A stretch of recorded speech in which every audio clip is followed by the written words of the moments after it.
Carlos Aritzabaleta naiz, Arrasatekoa naiz, eta Lazkaon 30 urte bizitzen daramat.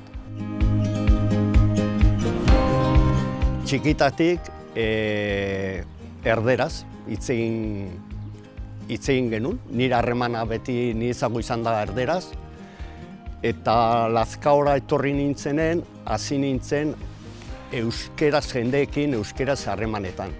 Akatz asko egiten nuen, eta egiten dut ondio, eta lagunek zuzentzen zidatena. Eta orduan, erabaki nuen, jubilatu ondoren euskera ikasi egin behar nuela. Eta holan, hasi nintzen maizpiden. Esango dizut, nire gurasok euskalduna izan dira.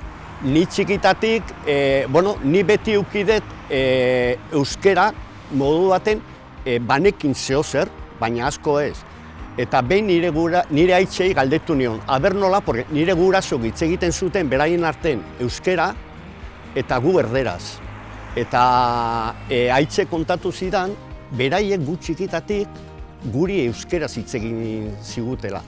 Baina gero eskolan hasi ginenen gu aldatu genuen erderaz, eta orduan beraiek ere bai, nola gu erderaz hitz egin, beraiek gurason semeekin harremana, beraiek ere bai aldatu ziren erderetara.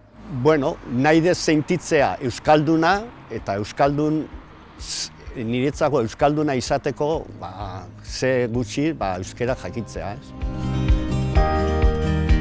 Ondo, azkenien neuri zerbitu balio duz izan zait gramatika ezagutzeko, ni gramatika lehen ez nauken ideari pez, eta gero ohitura hori, ez? Niretzako oso importante idaztea adibidez, ez? Eta gero irakurtzea, ez?